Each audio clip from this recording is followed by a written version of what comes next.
Hi guys, what's going on, and welcome back to another episode of Total War Arena.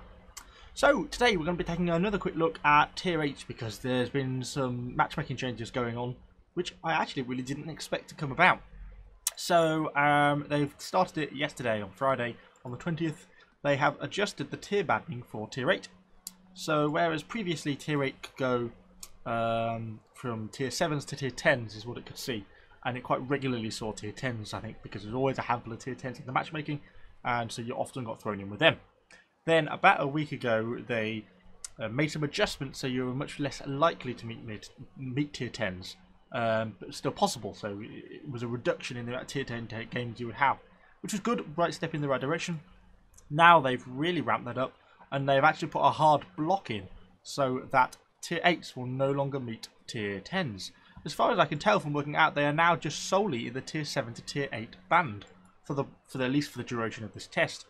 So that means Tier 8's now gone from sort of being in a bit of a crap position, matchmaking-wise, to now in a really strong position.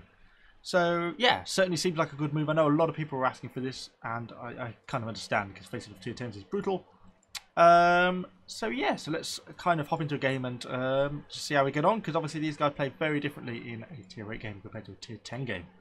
So let's hop into a battle and we'll talk a bit more about it. So we are just loading into battle on Germania. Unfortunately, I actually recorded all this live and gave just a wonderful commentary throughout the game, but I forgot to press the record button, so I didn't get any of it as footage.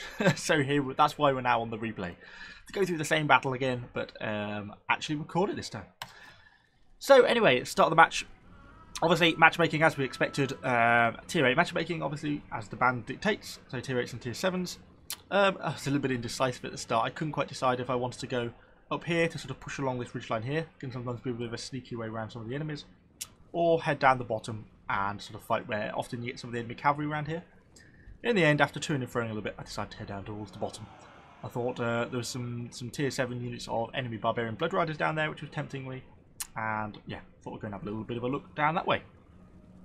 I also noticed that I don't think you're going to be able to see the area effect of the Numidian advance, but it's actually got a really small area of effect, so it's kind of annoying because when you activate it on the middle unit, on unit 2, like in this case, then it will activate on all 3 units. But if you activate it on your first unit, you're too far away from your rear unit to activate Numidian advance, so you don't get the speed buff. That unit falls further behind, so yeah, it's kind of annoying sometimes. So anyway, I came down here and I was sort of thinking what to do. I noticed these guys, for some reason, just ran massively in front of their own infantry, got caught out by the enemy cavalry. Although they kind of got away with it because the enemy cavalry screwed up the charge. But yeah, it was a bit of a silly thing to do, really. So I push onto this plane. I noticed that the infantry commander is also controlling the cavalry. So there's only 1 unit of enemy cavalry. Know that because he's got 2 units of military here. So as they start to pull back, I sort of screen the advance up down here through the forest a little bit. Make sure there's nothing else down here. Obviously, I don't really want to be engaging this infantry. You know, we are higher tier, but you know, we'll struggle quite a lot against them. Instead, I do try and get a javelin throw on them. Obviously, these guys carry javelins an unlimited amount. They do a pretty bad shot, to be honest. And we only just clip them. Gains us a whopping 23 aggression points and 1500 damage. Barely worth it, but you know, you have unlimited javelin tossers on these guys. Only been a 30-second cooldown, so you might as well use them where you have them, particularly when there's nothing else immediately to engage with it anyway. So as we come on here, I noticed that the enemy cavalry, this guy's blood riders, were kicking around here. I thought there's a reasonable chance they're going to come down this slope, so if I push down this road, I thought I might be quick enough to be able to catch them as they leave this bottom corner here. But for whatever reason, they changed their mind. They don't come down that way. Maybe they saw me, caught a glimpse of me, and didn't want to fall for that. So they didn't go that way, which has left me a little bit confused. But then I noticed there's some archers up here, and I thought there's a reasonable chance that they are going to be undefended. So I sent 2 units up here. I also, at the same time, just sent 1 unit, my commander unit, up to this flag point. No enemies are there. We know that because it's not been captured. And with this area, sort of such dense forest, it's kind of hard to fight him.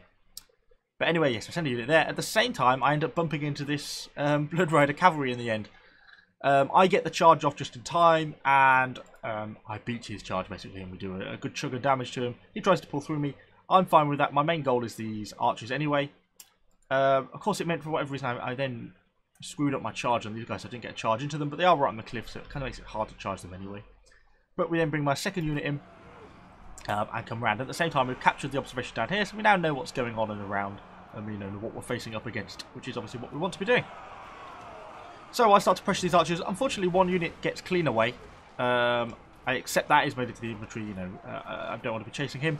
So instead I start to pressure these guys, remaining, get them kind of caught up. We get quite a bit of damage in, even though this guy obviously then gets to start to open fire against me. We should wipe out a whole unit. We then go to work on the next one. I think some of them manage up to getting away, but we do quite a lot of damage to them. And it's racking up as a lovely amount of aggression points, because obviously we are just slaughtering these archers, is what cavalry exceeds at. With all these Nilfheim riders sort of kicking around near my flag, I decided to pull this unit out that's on its own. I didn't want to get caught by 3 units of equal tier cavalry. That would have ended pretty badly for me, so I pull that unit out and bring it back over towards me. I then, let's slow things down a little bit. I then decided to rear flank these dogs, basically. It seemed a bit of a risk, these Roman war dogs, because obviously they're quite effective against cavalry if they get stuck in, but they weren't really doing anything. I don't know why, they just weren't really paying attention or didn't want to manage their units properly. And we get a rear flank on them, and we get a surprise rear flank modifier, which causes them to rout. Exactly what we wanted. And look at the amount of damage we're getting up really quickly on a high tier 8 dog unit, premium dog unit. It's really good amounts of damage. Fortunately, his ally turns up with infantry, starts to apply pressure on me. And he starts to rack up quite a bit of damage on me now. Not super. And this is kind of the difference, really, with tier 8 and tier 10. You know, if this was a tier 10 game and these were tier 10 Roman infantry, they would just absolutely butcher me. But by being equal tiers, you know, I actually stand a reasonable chance of doing damage, capitalising on the advantage I've got, getting the jump on those dogs. In the end, though, I decide the losses I'm taking now aren't worth it. So I decided to pull out. I had to use my bribe on these guys and was buffing myself as well with my deep pockets. While at the same time, I've got my other unit just finishing off those handful of archers down at the bottom. With just a couple of them that escaped earlier from my massacre up here. So we're just finishing those guys off. I was then looking at what we're going to do. I noticed we were being capped out a bit, but if we flicked over to our own base, I saw we've got a good bit of infantry getting back. So I decided, well, let's leave them to it. We've got quite a few units here. We should be able to get into their base and crap out pretty quickly. That was my hope. Yeah, that's basically what we do. I just head into our base trying to get the cap. I noticed that the enemy got some cavalry around here harassing our javelin men, so the enemy have got a reasonable chance of getting back in time, I felt, because you know the amount of units they have. And fast units as well, like barbarian cavalry and stuff. So we pull into the base cap, and then the waiting begins. Obviously looking to cap out. Lovely, obviously giving me a nice number of points as well. This was for my double. I'd already lost a couple of battles, so this one I really wanted to win, and because it was going nicely, it was going to make a nice 200% for my weekend bonus, which is what I really wanted. These guys obviously struggling against these tier 8 barbarian cavalry. And for quite a while we don't really have anything turn up. And then these Andractus swordsmen turn up. This is the first guy whose barbarian cavalry we engaged. So we know he's only got these 2 units. I completely screw up here. I bunched together with the intention of throwing javelins at them. But this is my problem with hotkeys. I ended up pressing R instead of T. So I ended up activating a charge, which was really kind of annoying. So I've got my units kind of a bit tangled in this guy. So I took a few casualties there. We got my javelins off and got a bit of damage against them. But badly executed, that was. So at this point then I thought, well, we're going to have to deal with some of this stuff here. So let's go around and finish off these Blood Riders. I thought I was going to be able to get a flanking modifier on them. And with the way they were situated, there wasn't really a lot of benefit to charging because surrounded by allied units. And what charges I'm going to get, I'm just going to run into my own bloody wall and do more damage to them than I am. So I go in, I debuff them, bribe myself. Now this Numidians are perfect in this sort of situation because once you get debuffs in this sort of situation, you see there goes my debuff. And it's so effective, their melee attack becomes 32, and it basically means they are incapable of landing any damage for the duration of this debuff. You know, it just basically completely makes them completely redundant as a unit. It completely reduces their fighting ability, so we're able to focus them down, kill them. I'm surprised the Greek cavalry just kind of walked into the enemy infantry, but whatever, I'll take it. We're only tier 7s, I wasn't too worried they're kind of damaged. I knew I could get round and get the flank on them. Go in, I do go for a charge, I take some damage running into the wall obviously. But we get a rear flank modifier on them. Minus 33 morale, minus 46 morale, everything we need. They soon rout and we cut them down pretty brutally. You actually rack up quite a bit of damage with these Numidians when you get units routing like that. And then final unit, just cutting them off, finishing them off. And thinking, right, now I can cap.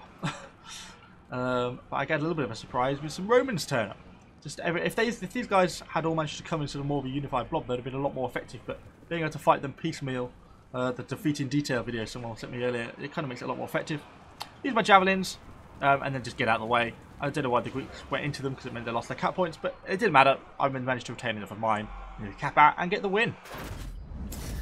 Yeah, it's the first time I was sort of trying to get into using the javelins on these guys a little bit more. It's quite a nice game, 6,800 points. Pretty good all round.